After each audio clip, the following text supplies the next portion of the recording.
Yeah, well, I really think it's just the nature of the fact that that doll is from The Conjuring was just so damn scary, and it was a natural progression or pre-gression, whatever you want to call it, to the Conjuring in terms of being a prequel. And um, it's interesting because New Line and James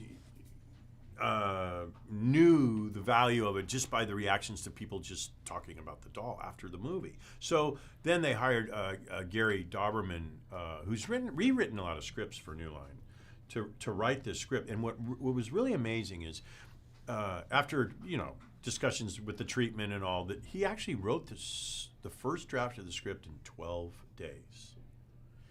It wasn't finished. Pardon me. It was only like, I say it's about 89 pages, I think, then. So I mean, it was a complete script, but it wasn't, we knew we had work to do on it, but it just grabbed you. That story, the tone, and it was just, Mia's character, it was so psychological, which I love personally. And so it just evolved like it was meant to be, it's weird.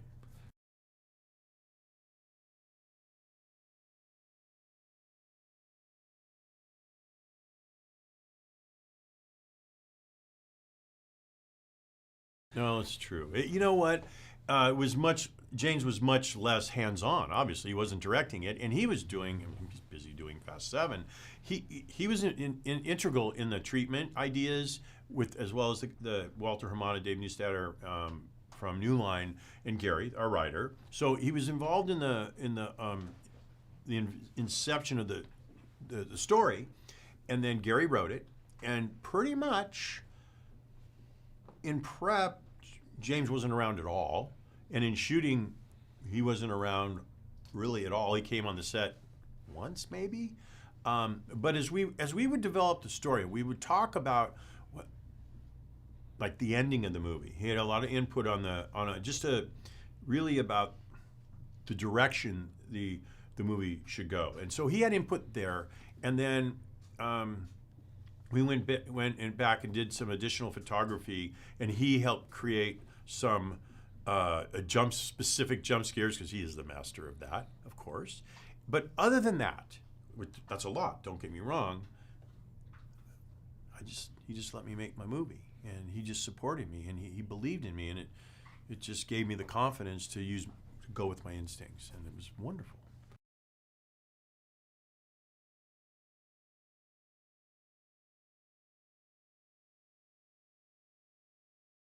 Oh my God, it was great. The casting process was fantastic.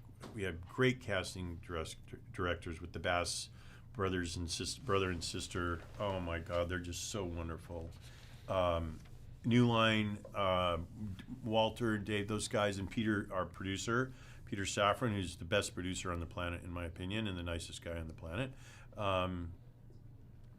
We were all very in sync creatively. It was interesting how we were just jived. So whatever character we were looking for, starting of course from Mia, our selections, as we would narrow them down, would always be very similar. There was never any controversy between me and them or them at all, and it was really interesting. But it was a blessing and a godsend that we received the tape from Annabelle Wallace from London. I got to tell you, I mean, when I saw her, I went, oh my God, this is our girl. And we didn't know if we could get her. So we were still pursuing actresses here in the States because of a visa situation. And ultimately, long story short, we got her. And then another interesting thing that happened, which I had only met her by face on Skype on Christmas morning. This is after we hired her, or right before, as we were going to hire her. And she and I got on so well. And then she came into town, and I had never met her like in person. And the moment I met her in person, she had to read with four Johns, Ward Horton being one of them. And she gave it her all to each one equally, and we picked Ward.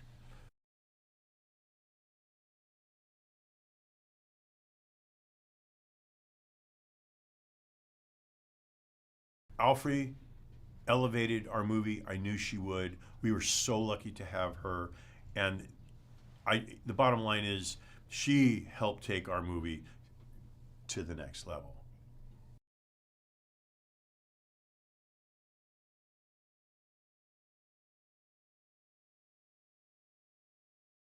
I haven't, and I never had the opportunity. I would have. I'd like to. I know that Patrick Wilson, Patrick, and I think Vera went as well. They both did together, but I've never had the opportunity.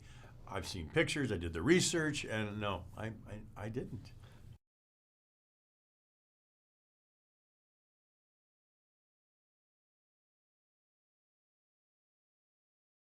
Very much so. When I say that, I think that all of us, whether we want to admit it or not, are. And I think it just goes to show you that if you think about all the religions in the world and how many people are affiliated with some religion, whether they were born with it or they left it or they came back to it, and it doesn't matter which one, everybody is curious about what's on the other side, and everybody really wants to know what's going to happen to them. So I think that alone justifies the easy the easy way to want to believe that there is something there, and different people have had personal experiences that they feel make it very real.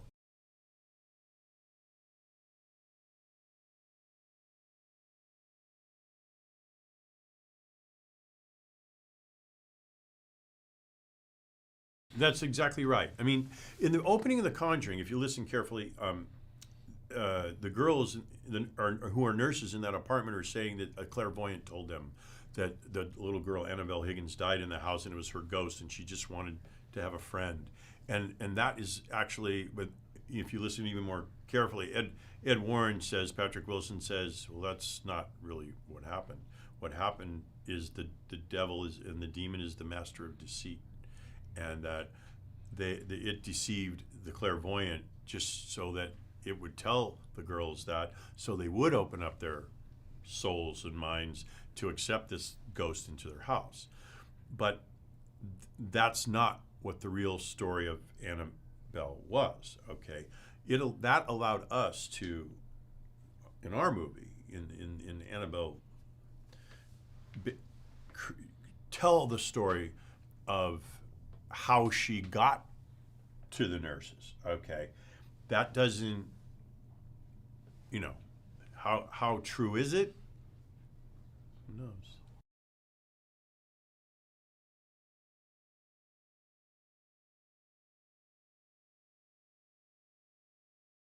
Well, I was in high school in the '70s, early '70s, and I have to say that and I lived in Los Angeles at that time. I'm born and raised LA boy, so it was a very natural for me. The music, the cars, all that stuff is just so fun. I mean, I used to go on Van Nuys Boulevard and cruise Van Nuys in those days, and hot rods and all that stuff, and so for me to go back to that era was very, very easy actually, and yeah, really fun, and to create it is actually really fun. Just the clothes, they take you there, and the hairstyles, all that stuff. It's just fun, and what's really good about it is, and then more, it's not really till after I made the movie that I realized this. Now that we've finished it, that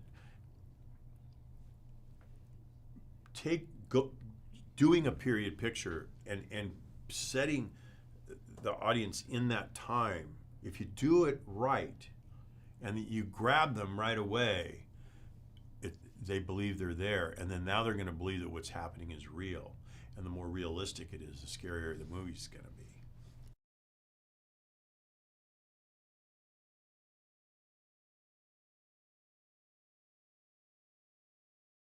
We did, yeah. We shot kind of in the same area near Koreatown and at the the Langham Apartments, 8th and Normandy, and then not that far from, just a little north of there, actually, for the Forum House. And you know, that apartment and those neighborhoods are just like they were years ago. They still got the same, you know, palm trees and telephone poles that are period. So we didn't really have to worry about, you know, it not being period, actually.